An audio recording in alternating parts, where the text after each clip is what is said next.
Au FM 103.3, on est en compagnie de Louise Mercier et avec Louise, aujourd'hui, on va parler de déménagement, mais comment on organise notre déménagement quand on a des animaux? Quand on est seul, qu'on n'a pas d'enfants ni d'animaux, c'est quand même facile, on s'organise, même si cette étape-là peut être effrayante lorsqu'on n'a jamais déménagé. Mais lorsque on a des enfants, on en a parlé la semaine dernière, il y a une autre façon de s'organiser et pour les animaux, c'est la même chose. Louise Mercier, bonjour. Bonjour Diane. Louise, ben oui, on parle de ça, puis je pense que c'est important parce que on s'en rend pas compte, sauf quand on est pris dedans, des fois, qu'il y a des choses compliquées quand on a un chat ou un chien, par exemple, lorsqu'on déménage. Bien, tous les animaux ressentent, hein, quand il y a un changement, quand il y a un bébé qui s'en vient, quand il y a de la visite, tu sais, ils sentent quand il y a un changement. Donc, ils sentent aussi quand ils commencent à voir les boîtes s'empiler, puis qu'on fait du brouhaha, puis qu'on change des choses, il y a un stress qui peut s'installer. Oui. Donc, évidemment, bon, les chats, les chiens, c'est ce qu'il y a de plus commun. Les chats, on le dit tout le temps, ça prend 2-3 jours avant qu'ils s'acclimatent, mais les journées avant le déménagement, on pourrait aussi déjà prévoir soit de les faire garder ailleurs ou sinon de prévoir de les mettre dans une pièce ou dans leur cage, s'ils en ont une, avec leurs petites choses à eux, leurs petites doudous, leurs petits jouets, tout ça, pour qu'ils se sentent en sécurité parce que la journée du déménagement, un chat, ça peut fuir très rapidement. C'est ça, puis on a peur, surtout les chats, je sais pas pourquoi, là, mais on peut moins les attacher, les chats.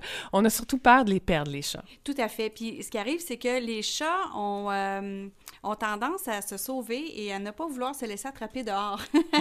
Pour l'avoir vécu 2 fois avec 2 chats différents, je peux dire qu'il y a une chance qu'on avait des voisins compréhensifs qui ont fait rentrer le chat à un moment donné puis qu'ils nous ont appelés pour dire « Venez chercher ton chat ». Fait que des fois, il y a des animaux qui sont abandonnés volontairement, mais il y a des animaux comme nos chats, on aurait pu les avoir abandonnés parce qu'on les aurait pas retrouvés, là. Oui. Donc, il y a ça.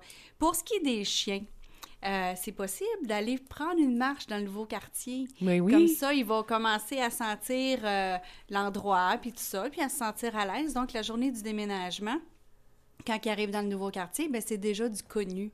Donc, ça aussi. Mais de prévoir dans les 2 cas, soit des faire garder ou une cage pour justement...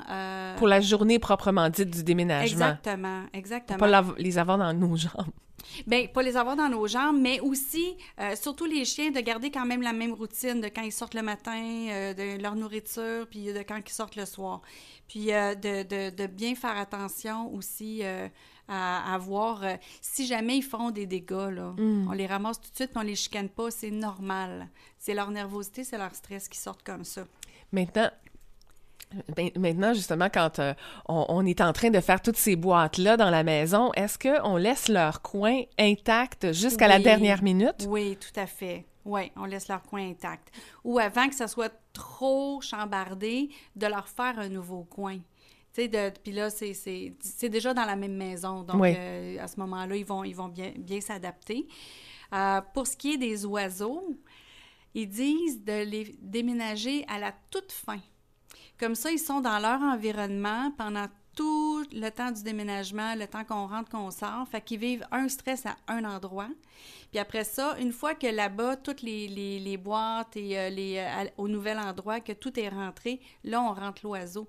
Comme ça, bien, il y a moins le va-et-vient, là. Le va-et-vient, il est uniquement à un endroit, pas à 2. Mais je suis fière de toi. Tu connais bien la psychologie des oiseaux. Ah! Est-ce que tu as un oiseau? J'ai déjà eu un oiseau Okay. et effectivement, c'est ce genre de choses qu'on doit faire. On doit vraiment éviter de brasser l'oiseau, le changer de place toujours parce que pour lui, c'est un gros stress de changer de place. On peut ouvrir la porte de la cage et lui-même se déplace dans la maison quand toutes les fenêtres sont fermées, mais de déplacer la cage toujours avec nous de pièce en pièce, ça peut être un gros stress pour un oiseau. Imagine de pièce en pièce, imagine de maison en maison. Puis l'autre chose, c'est que là, si vous déménagez quand il fait froid, mais il faut faire attention à ça aussi, les coups de froid. Pour les oiseaux, de vraiment mettre une belle couverture. Ils sont sensibles au courant d'air. Exactement, comme les plantes. Oui. Puis l'autre chose aussi pour les oiseaux, si justement vous êtes habitué de faire voler votre perruche, supposons, dans la maison, cette journée-là, c'est peut-être pas une bonne idée. Donc, juste au cas. L'autre chose, les poissons, tu as parlé de poissons tantôt. Les poissons, écoute, il y en a qui ont des énormes aquariums. Mais ça, c'est pas facile à déménager. C'est sûr qu'on déménage pas ça avec l'eau dedans. Hein? Non. Donc, de prévoir de nettoyer tout ce qu'il y a à l'intérieur avant. Fait qu'on commence à l'enlever. enlever. On commence à enlever ce qui est à l'intérieur pour les nettoyer parce que la journée du déménagement, on a déjà assez d'affaires à faire que ça ne tentera pas de commencer à nettoyer un aquarium. Non. Donc, commencez à prévoir ça, mettez ça dans une boîte. Puis la dernière journée, bien là, vous mettez vos poissons dans vos sacs. Puis vous aurez juste l'aquarium proprement dit à nettoyer en arrivant sur place là-bas, là. Effectivement. Parce que sinon, c'est plus... on a beaucoup de jobs. Oui, effectivement. Mais l'aquarium en tant que tel, pour ceux qui ont des poissons, ben bon courage, parce que je sais comment c'est long et difficile à préparer. Donc, ça prend une personne qui va être assignée à ça presque pendant toute la journée, là. Ah oui, tout à fait. Fait que c'est pour ça que je vous dis, si vous avez c'est beaucoup, des faux algues... S'il y a un gros aquarium, c'est ça. Si vous avez des bateaux, des faux algues, des petites maisons, tout ça, tout replacer ça, reconstruire ça, transférer ça. On fait ça le matin de bonne heure, puis pendant toute la journée, on replace tout ça pendant que les autres sont en train de rentrer les boîtes. C'est beaucoup. Puis l'autre chose, c'est votre animal, surtout chien et chat, qu'il y ait une médaille à jour dans le cou, au cas où il arriverait quelque chose puis qu'il décide de partir, puis que le numéro de téléphone soit vraiment sur les médailles. Comme ça, ben si jamais il y a quelqu'un qui doit vous appeler, c'est fait.